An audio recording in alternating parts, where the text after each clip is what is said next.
Hello guys, welcome back to my channel. So guys, today this is part 3 of The Awaking Horse. At that moment our childhood ended. We worked hard in the fields or tended to the cattle and goats whenever we weren't in school. Our hearts stayed hidden and our thoughts were always clouded over in that time, worried about our father, sad about the horse, empty because of the war, and hoping only that time would pass and that the world could right itself so we could go back to laughing together, to clambering up the horse's back and leading her around the courtyard, shrieking with delight. All this time the horse lay on her side all day long, breathing heavily and deeply asleep. And we tried not to think about her. One day our father came home from the war, wearing a tattered uniform. He was unhurt on the outside. But now he was silent. A certain weight was lifted off our backs, but our old life did not return. Our father went back to work in the fields, but he shut himself up in his room at night and was short with us, where before he had been so warm and loving. We did not permit ourselves to dream. And then one day we heard a whinny. The horse. We went running to her stall. She still lay on her side, but her eyes opened for a moment. And the smell of her was different. There was a new smell about her, a rich, languid smell, the smell of orchids and of pollens.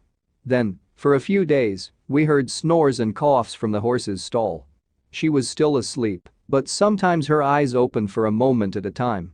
One of our sisters said she thought our mare was in heat. 3 days later, just before dawn, we heard whinnying, not once or twice, but one call after the next, as if our horse was alive again and was whistling a tune so loud and clear it felt like we were dreaming again. We shook ourselves out of our slumber and our warm beds and went running to the barn. It was a cold, clear morning, and the long yellow rays of first sun angled through the bare trees across the courtyard.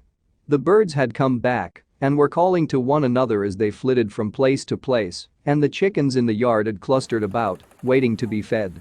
The horse was awake and standing on her feet.